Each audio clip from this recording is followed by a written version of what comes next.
The principal benefit of separately reporting discontinued operation is to enhance what? So simply put, why do we report discontinued operation separately? Why?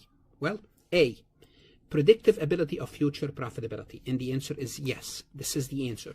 Because you want to tell the users, look, I used to have YouTube. Let's assume we're talking about Alphabet, Google.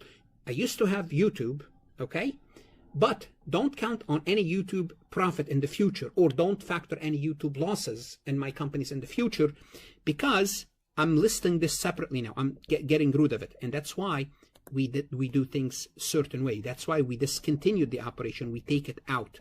We take it out of the operating section and list it separately. So it tells the users, look, in future years, take this company out and base your decision on what we have on operating income. So it helps to enhance predictive ability of future profitability. So you're taking it out, reported it separately, although it's on the income statement, but it's reported separately.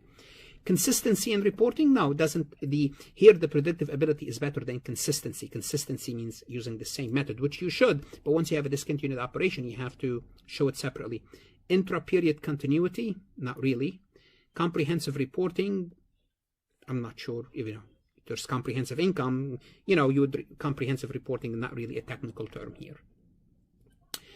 Want to see more CPA exam multiple choice questions solved step by step?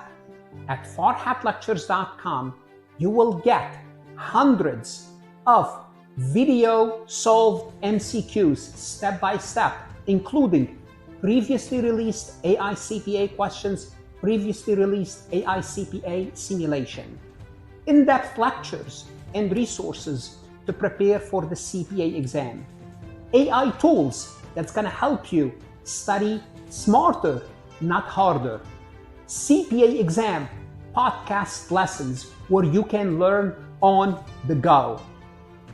And also you will get the personal guidance of support of Farhat and his team. If you are serious about passing the CPA exam, this is your next step. Visit the website, farhatlectures.com, start your free trial, and I hope to see you on the website.